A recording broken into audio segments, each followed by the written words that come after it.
Bienvenue, chères étudiantes et chers étudiants, dans cette petite vidéo dans laquelle je vais vous expliquer, je vais vous donner les directives pour le travail écrit. Alors, ce travail consiste en quoi, par exemple? Donc, voilà les directives. C'est une courte dissertation de 7 à 10 pages, incluant la page titre et la bibliographie.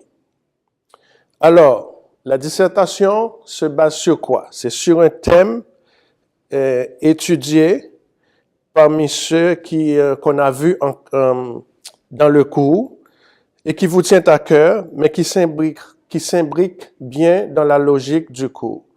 Vous pouvez aussi, parce que moi je suis très en faveur, je suis très pro liberté académique et pensée critique. Ce que je permets, vous pouvez aussi avoir un thème qui vous tient à cœur, qui n'est pas dans les thèmes qu'on a dans le cours, mais qui s'imbrique bien et qui vous tient à cœur. Vous voulez faire quelque chose, vous voulez trouver, vous voulez vous informer plus, vous voulez approfondir votre connaissance là-dessus, c'est tout à fait correct. Ne soyez pas stressés, n'hésitez pas. Envoie-moi un petit courriel, on se communique, puis je vous aide là-dessus. Il y a aucun problème. Alors, comme vous le savez, il y a plusieurs thèmes, par exemple, la deuxième semaine, il y a la dimension expérientielle de la maladie, l'expérience de la maladie. Vous pouvez choisir ça comme thème facilement. L'avantage, c'est que vous avez déjà un peu de bagage, un peu de données, beaucoup de données qui sont disponibles et qui vous mettent sur des pistes d'autres données. Comment est-ce qu'on fait pour aller sur la piste d'autres données, pour enrichir notre réflexion? Eh bien, si vous choisissez un de nos thèmes, vous allez voir qu'il y a toujours obligatoirement un texte, un article scientifique qui vient avec. Ce que vous faites, vous utilisez cet article, c'est un truc que je vous donne, vous allez dans la bibliographie de cet article et vous allez voir une panoplie d'autres études en rapport avec cette étude-là que vous pouvez utiliser, qui va vous mettre sur des pistes et vous allez être surpris comment ça va faciliter votre tâche dans votre collecte de données. Alors, c'est ça. Il y a d'autres thèmes, le corps, la conscience et la spiritualité, rapport de réciprocité.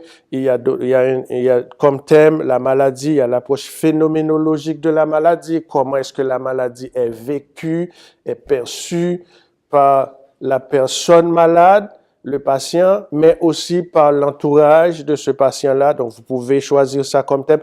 Enfin, donc, ainsi de suite. Vous pouvez aller avec un de ces thèmes-là et vous serez sur une bonne piste parce qu'il y a déjà des données qui viennent avec.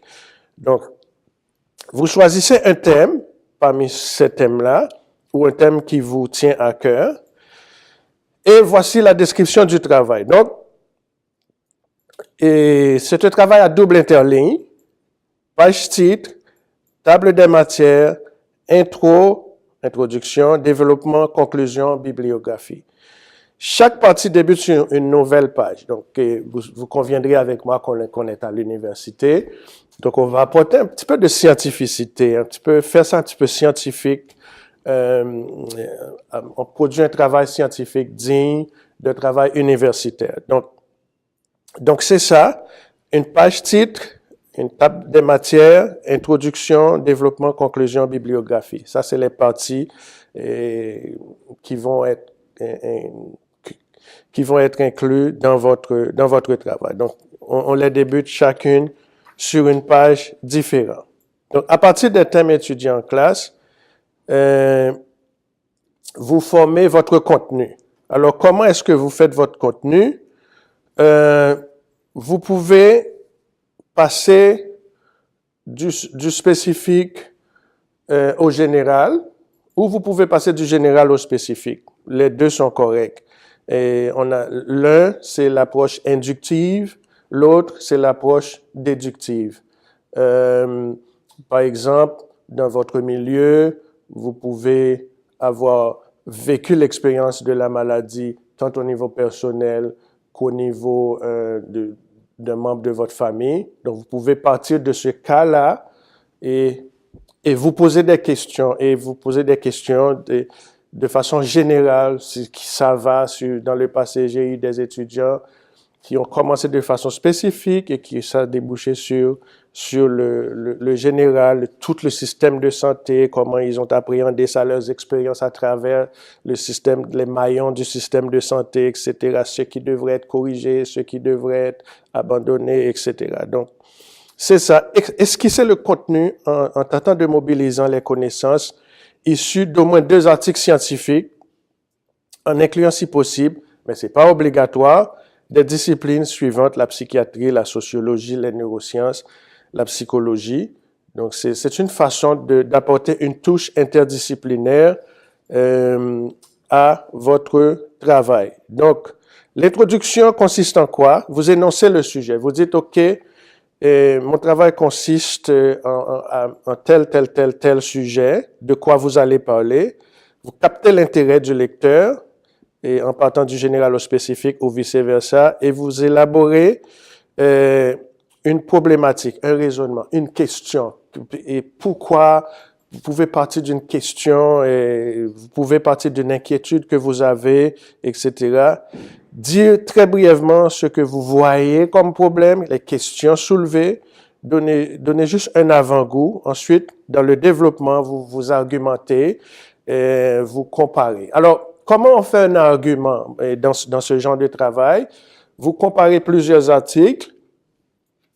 Vous dites d'abord, voici ce que vous avez trouvé sur la problématique en question.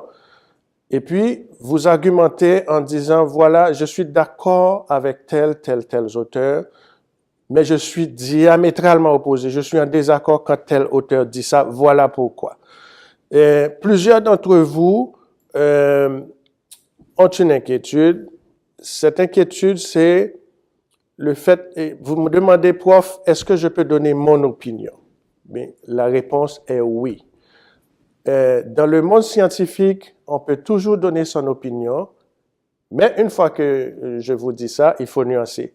En autant que votre opinion est fondée sur quelque chose. Vous pouvez dire, oui, voici moi je pense, ce que je pense, je suis en accord avec tel auteur quand il dit ça. Voilà pourquoi. Ça, c'est très scientifique, c'est très bien, ça respecte très bien les visées de scientificité académique digne d'un travail universitaire. Et puis, dans votre conclusion, vous reformulez un peu le sujet, vous synthétisez, vous dites les principaux points et c'est ça un peu. Et puis, réécrire l'introduction ou relire toutes les idées entre elles, et puis vous faites votre bibliographie, etc. Alors, très important, j'ai mis pour vous le lien pour le guide de rédaction de travaux universitaires.